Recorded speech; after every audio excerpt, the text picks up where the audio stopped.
Shri Vinayak marble granite and tiles, हमारा showroom सालियाना चौक पंचरुखी से पालमपुर रोड में और दूसरा शोरूम संगल में बाजार से सस्ते दामों में मिलती है। हिमाचल में सबसे सस्ते दामों में मिलने वाली टाइल, मार्बल और ग्रेनाइट वॉश बेसिन, मंदिर और विभिन्न प्रकार की अपने सपनों के घर को सजाने के लिए संपर्क करें। श्री विनायक मार्बल शोरूम सालियाना चौक पंचरुखी पालमपुर रोड नजदीक पेट्रोल पंप और दूसरा शोरूम संगल और शो होटल के बिल्कुल साथ में। नगर निगम शिमला के आयुक्त की अदालत के फैसले यानी कि मस्जिद को गिराने का फैसला को जिला अदालत में चुनौती देने वाली याचिका ऑल हिमाचल मुस्लिम ऑर्गेनाइजेशन पक्ष के नज़ाकत अली की याचिका पर हुई सुनवाई। ऑल हिमाचल मुस्लिम ऑर्गेनाइजेशन मुख्य नज़ाकत अली ने एमसी आयुक्त के 5 अक्टूबर के फैसले को जिला कोर्ट में चुनौती दी है। याचिका में कहा गया है कि एमसी आयुक्त कोर्ट का फैसला डिफेक्टेड है। उन्होंने ये फैसला संजौली मस्जिद कमेटी द्वारा दिए गए हलफनामे के आधार पर सुनाया है। आज मामले में हुई बहस मुस्लिम पक्ष के वकील ने की मांग, कहा कि पूरे मामले को एमसी कमिश्नर को भेजा दोबारा जाएगा ताकि ध्यान से इस मामले को सुना जाए। एमसी कोर्ट द्वारा दिए गए फैसले पर जिला अदालत ने वक्फ बोर्ड से मांगा एफिडेविट। कहा संजौली मस्जिद कमेटी प्रधान मोहम्मद लतीफ मस्जिद प्रधान के तौर पर वक्फ बोर्ड से ऑथराइज्ड था या नहीं। सर, संजौली मस्जिद विवाद मामले में बहस के लिए आपने समय मांगा था, किन बिंदुओं को लेकर चर्चा हुई? हमने उस दिन तो मैंने अपनी पर्सनल वजहों से मांगा था, पर आज जो चर्चा हुई वो हमारी मेंटेनेबिलिटी और लोकस स्टैंड आई पे हुई कि हमारा लोकस है भी इस केस में कि नहीं है।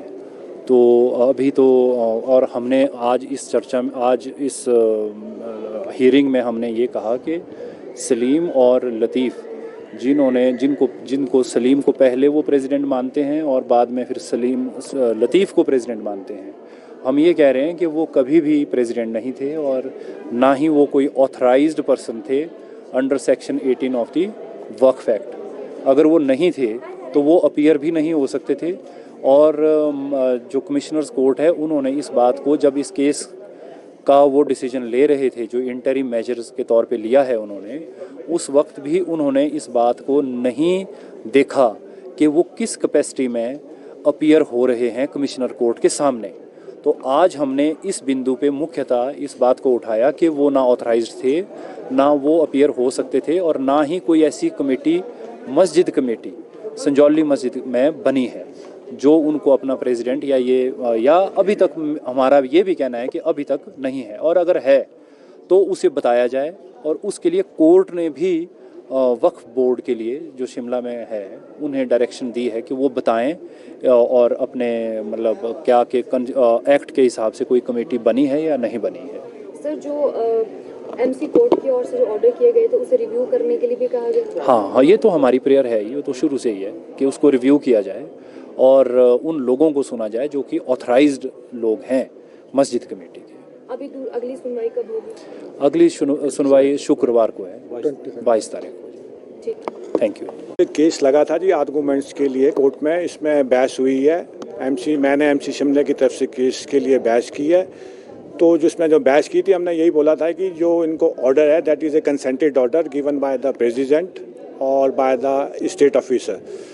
तो इसमें कोर्ट ने जो अपील करता है उन्होंने ये बोला है कि जी जो अपील का इसने जो स्टेटमेंट दी है, जो रिस्पॉन्ड नंबर 4 है मिस्टर हाशमी, इनका क्या राइट है जी।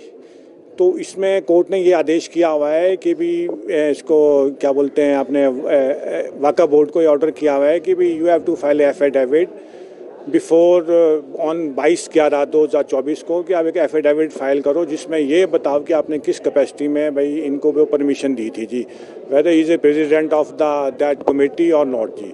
तो इसलिए अभी जो वक्फ बोर्ड के जो सीईओ साहब है वो इसमें 22/11 को क्या बोलते हैं इसमें एफिडेविट देंगे। और अपील करता ये बोल रहे हैं कि भाई जो इनका कोई अभी अधिकार नहीं है स्टेटमेंट देने के बारे में, रिस्पॉन्ड नंबर जो प्रेसिडेंट थे जिसके लिए परमिशन थी, इनका कोई अधिकार नहीं राय देने के बारे में। तो उसलिए अभी अपील इसने बहस हुई है, बहस में ये कंक्लूजन निकला हुआ है कि भाई जो ऑर्डर्स जो भाई एफिडेविट है वो वक्फ बोर्ड के जो सीईओ साहब है वो देंगे और 22/11 को देंगे। तब तक के लिए अभी ये नहीं है, उसके बाद ये केस आगे पैरवी के लिए लगेगा। की ओर से जो हलफनामा दिया गया था उसको मद्देनजर रखते हुए एमसी कोर्ट की ओर से फैसला सुनाया गया था, क्या वो ऑथेंटिक है कि क्योंकि वो पूर्व प्रेसिडेंट थे इसको नहीं, देखिए जी, जो एमसी में जो ही वाज ए प्रेसिडेंट जी, जो कानून में बोलता है कि क्योंकि वक्फ बोर्ड ने मोहम्मद लतीफ़ को राइट दिए थे, एनओसी दिया था कि भी आप नक्शा पास किए जाए जी, तो उन्होंने नक्शा दिया था, उसमें ड्यू टू सम ऑब्जेक्शन वो पास नहीं हो पाया जी। तो अब हमने तो एमसी ने तो यही देखना है कि नक्शा पास था कि नहीं था जी।